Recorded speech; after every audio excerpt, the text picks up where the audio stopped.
আসসালামু আলাইকুম। আজ আমি আপনাদেরকে দেখাবো মা দাদিদের হাতের ঐতিহ্যবাহী মরিচ তরকারি।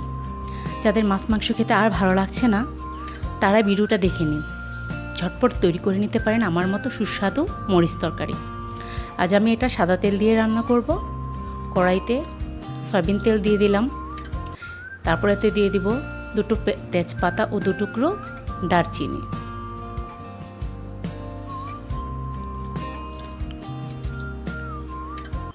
তারপর এতে অ্যাড করে দেব পেঁয়াজ কুচি। আপনারা আপনাদের পছন্দ মতো পেঁয়াজ কুচি অ্যাড করে নেবেন। এটাকে কিছুক্ষণ জাল করে বাদামি রং করে ভেজে নেব। বাদামি রং করে ভেজে নিয়ে তাতে অ্যাড করে দেব আদা রসুন বাটা। আপনারা আপনাদের আলু, শাক বা মরিচের পরিমাণ অনুযায়ী আদা রসুন বাটা অ্যাড করে নেবেন।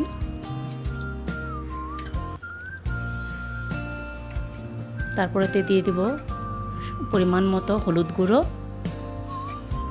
সামান্য পরিমাণ মরিচ গুঁড়ো।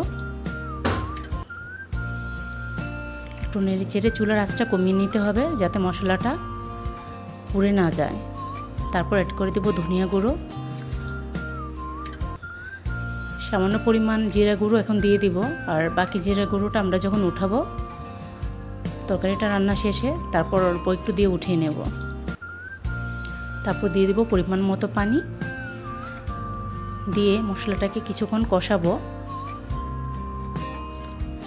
তারপর এখানে শুটকি দিতে হবে। এখানে আমি 3টা চাপা শুটকি ধুয়ে তারপর দিয়ে দিয়েছি। যারা শুটকি খেতে পছন্দ করেন না তারা এখানে শুটকিটা স্কিপ করতে পারেন।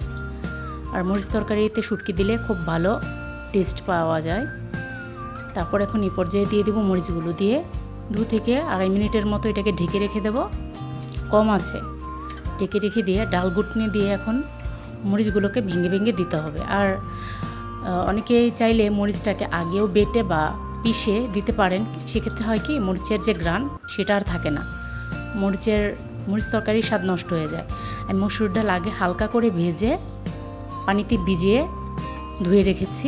এখন আমি মসুর ডালটা দিয়ে নিচ্ছি।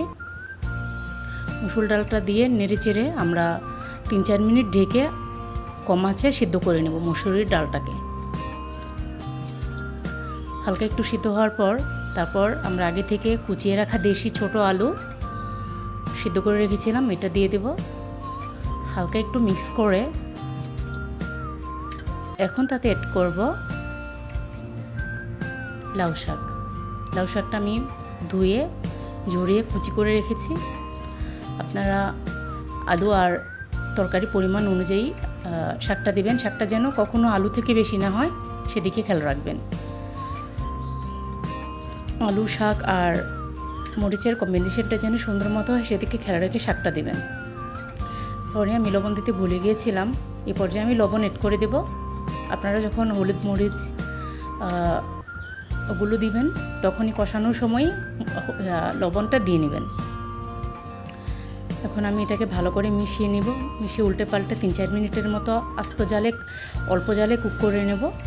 এভাবে আস্তে আস্তে করে শুকিয়ে আমাদের মরিচ তরকারি প্রায় রেডি হয়ে যাবে। এখনই এই তো আমাদের মরিচ তরকারি প্রায় রেডি।